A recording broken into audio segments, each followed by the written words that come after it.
Hello বন্ধুরা, দেখো আমি আজকে একটা হেলদি নাস্তা বানাবো। আমি এখানে নিয়ে নিয়েছি লবণ, গোটা জিরে, কাঁচা লঙ্কা আর একটা ডিম।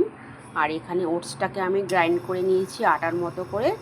এবার এটাকে আমি একটা হেলদি নাস্তা বানাবো। এবার এর মধ্যে আমি অল্প পরিমাণে আমার যতটুকু প্রয়োজন আমি এই ওটসটাকে নিয়ে নিলাম। এর মধ্যে লবণ, কাঁচা লঙ্কা, গোটা জিরে আর ডিম দেওয়া আছে। এবার দিয়ে আমি এর মধ্যে একটু জল দিয়ে দেব, দিয়ে এটাকে আমি ব্যাটার আকারে তৈরি করে নেব। এটাকে ভালো করে ফেটিয়ে নেব।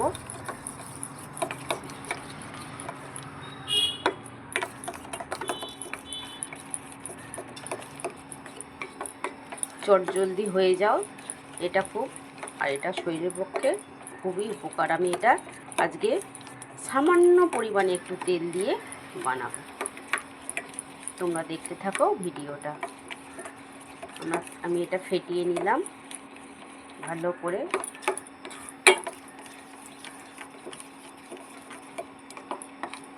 একটু হাতটা ধুয়ে নিই। এবার আমি এখানে ফ্রাই প্যান বসিয়ে দিয়েছি। এবার এতে আমি অল্প পরিমাণে, জাস্ট তোমরা দেখো এই পরিমাণে একটু অয়েল দিয়ে দিলাম, সামান্য পরিমাণে। তাই আমার হাত থেকে একটু বেশি পরিমাণে পড়ে গেল।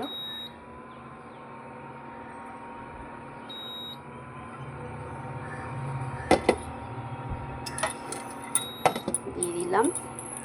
এবার আমি এগুলোকে বড়ার আকারে একটা একটা করে ফ্রাই প্যানে দেব।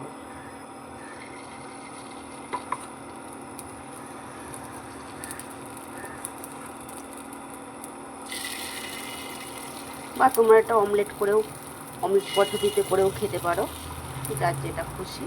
আমি একটু ছোট ছোট বড়ার আকারে বানাচ্ছি। আমার তেলটা একটু বেশি পড়ে গেছে হাত থেকে, কিন্তু আমি যেহেতু ডিম দেওয়া আছে বলেই আমি তেলটা দিলাম। যদি ডিম ছাড়া করতাম আমি তেল দিতামই না।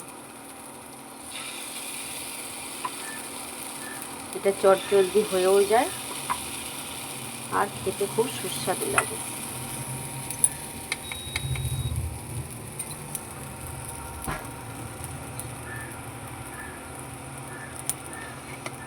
এটাকে আমি একটা একটা করে উল্টে দেবো।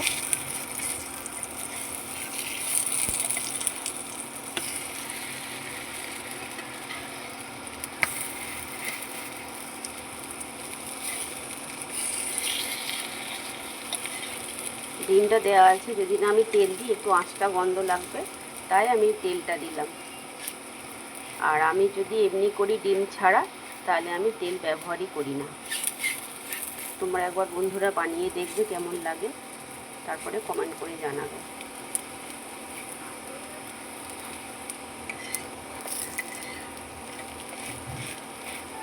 এটা 5 মিনিট লাগে, জাস্ট 5 মিনিটও লাগে না। চটজলদি হেলদি নাস্তা।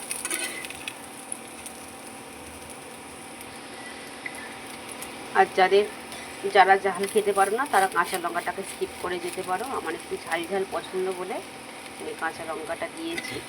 দেখো বন্ধুরা, এটা আমার প্রায় রেডির পথে।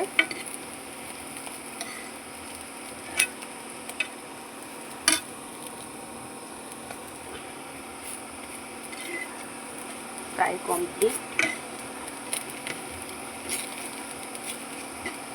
এইগুলো এবার আমি একটা প্লেটের মধ্যে ঢেলে নেব। তো বন্ধুরা, কেমন হয়েছে আমার সকালের নাস্তা অবশ্যই কমেন্ট করে জানাবে, আর খেয়ে দেখবে কেমন লাগে। টাটা।